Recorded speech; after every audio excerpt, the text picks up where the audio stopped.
Allow me first to welcome Minister Gentiloni to Cyprus and express once again our sympathy and condolences for the devastating earthquake that hit central Italy last August.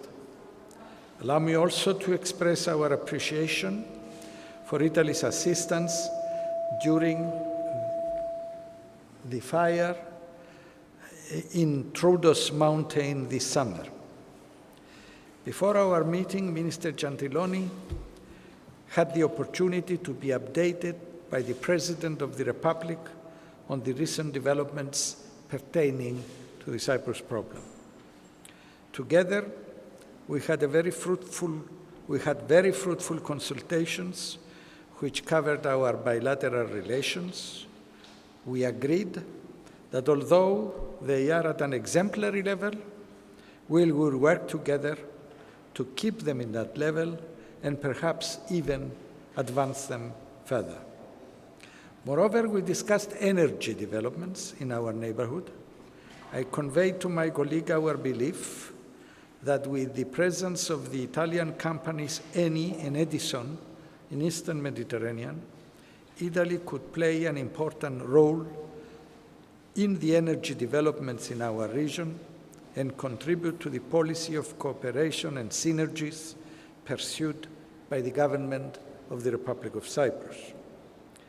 Brexit was also on our agenda, and we had an exchange of views about the series of profound changes that will bring with it, both for the UK and for the EU.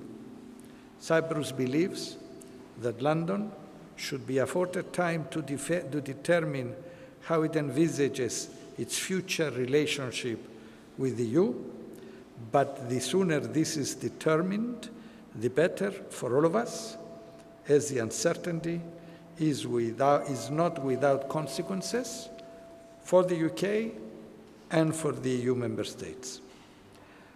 On Turkey-EU relations, I reiterated Cyprus's position that it's up to Turkey to react positively in order to allow tangible progress on its accession process and more precisely on the negotiating chapters.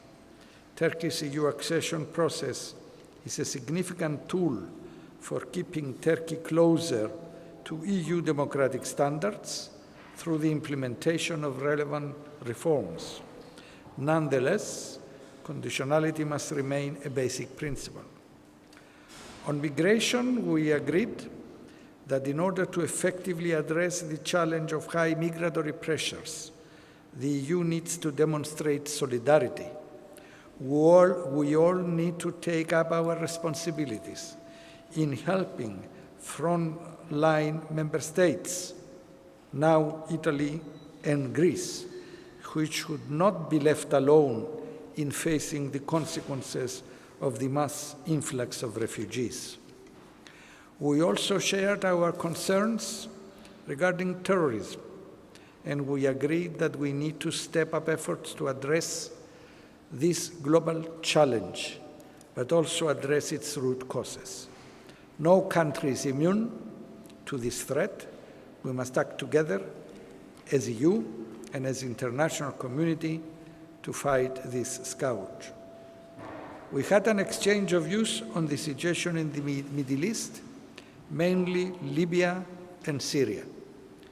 On Syria, we welcome the decision by John Kerry and Sergei Lavrov, and we hope that this is a great opportunity for a ceasefire in Syria for the sake of the people that is suffering, for the sake of the countries in the neighborhood who receive many refugees from Syria, and in the end for the sake of peace and stability in our region that will also facilitate to terminate Daesh and other terrorist organizations that are operating there in impunity. Thank you very much. Well, first of all, I'm very grateful to the foreign minister for receiving me and for the opportunity of this visit in Cyprus. This morning, President Anastasiades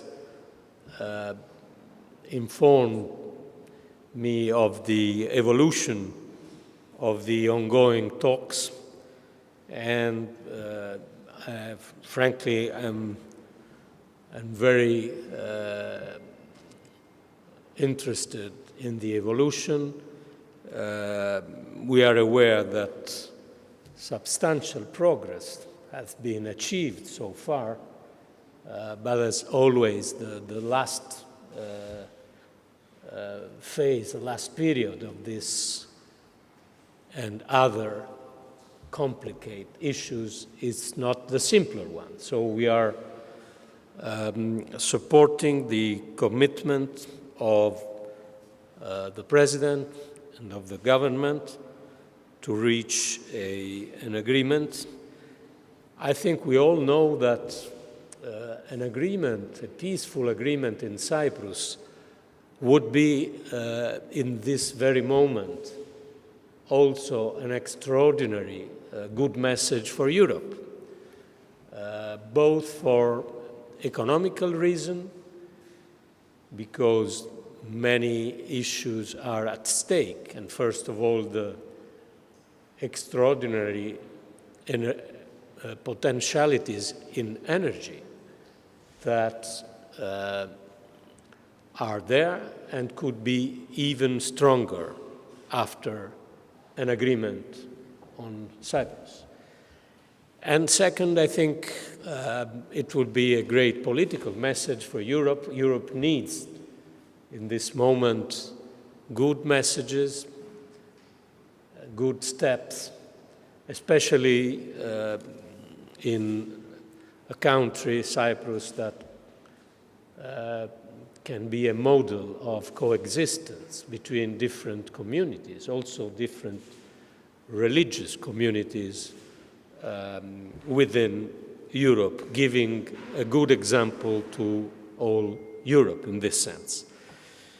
So this was our interest on the ongoing talks, and we are confident that Turkey will play a constructive role for the solution of that issue.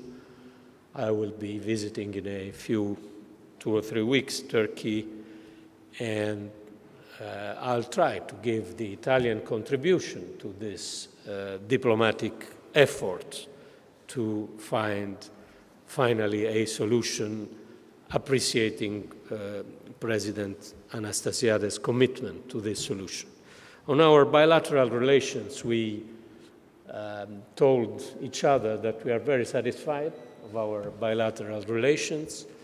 I'm proud of the fact that we have a very high level of trade, Italy and Cyprus, and Italy is ranking number 4 among the exporting countries towards Cyprus. We have excellent potentialities of cooperation in energy. As Ioannis was saying, energy and especially natural gas can be a driver for also regional cooperation in Eastern Mediterranean. So it's obviously an economical issue, but the potentiality of natural gas in several countries of Eastern Mediterranean is also a political opportunity. We also shared, as we always share in the European context, some views about the international issues, migration. I think we, Italy and Cyprus, are aware of the fact that it is not possible to imagine that only 1 or 2 countries are having the burden of this, that is not a problem of a few months, that will remain a problem for Europe in the next years and maybe decades. So we have to face the problem together, sharing the burden. And finally, we gave this positive evaluation of the agreement that was reached in the night between Friday and Saturday in Geneva about Syria. We all know, and we could do a long list of difficulties facing this agreement, and of risks, doubts, whatever. But the fact is that an agreement was reached and a ceasefire could take place, and we really do hope that it will take place in a few hours, this very day at sunset in Syria. And if this will be the case, I think that the ceasefire could open the way to different political process in a positive direction. But first of all, we need to cease the hostilities that are terrible in Syria, and we give to John Kerry and Sergei Lavrov our gratefulness for what they achieved, in any case, last Saturday. Thank you. Thank you. We'll take one question from a Cypriot journalist and then one from an Italian one.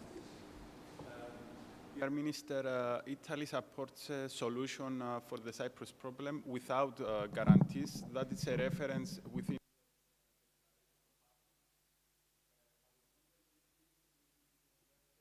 any sort of action, having in mind that we will be visiting Turkey as well very soon, as you said.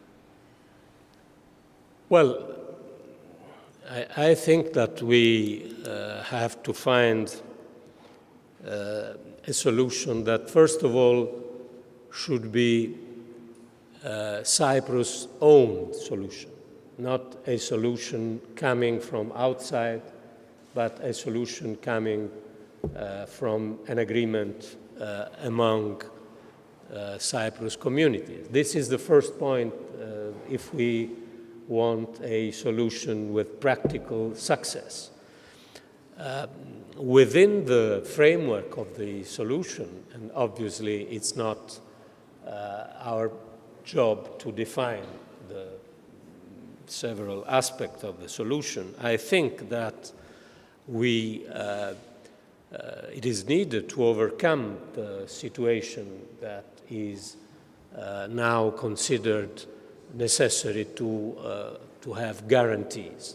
We need an international solution, obviously shared by Cyprus communities, to give guarantees without foreign single interventions. This is one of the most delicate aspects of the negotiation. We do hope that the cooperation between the two communities and the constructive role of Turkey will help to overcome this difficult point. Now a question. You are from... UN Secretary Ban Ki-moon was hoping to reach a solution for Cyprus by the end of this year. So do you think a deal could be reached by the end of 2016? Well, let's hope so. It's not certain because essential issues like the one of the question of the guarantees has not yet advanced to such a point where we can see light at the end of the channel. The territorial issue has not been discussed yet, but if we manage and agree on these, why not? We shall have to wait for the next months to see how it develops.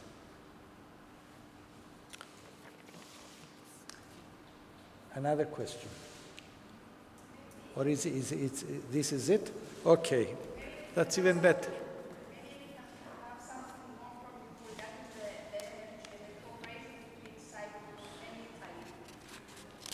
Well, you know very well that Eni is here for many years ago, and is here to stay.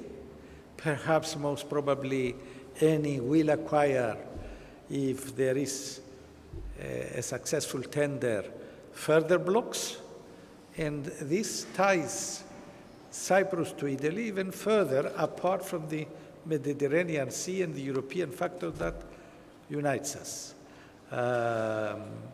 This is the essential. Well, I agree with something that I will repeat something that my colleague said in our talks.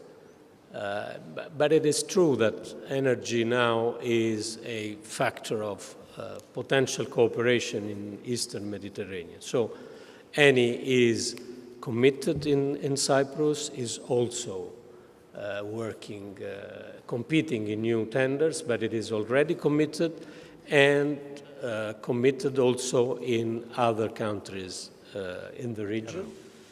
And the proximity of these natural gas discoveries is very interesting and could be translated in common projects in the next years. So we have here a huge potentialities, but again, an agreement on the Cyprus issue will help to also give a boost to regional energy cooperation.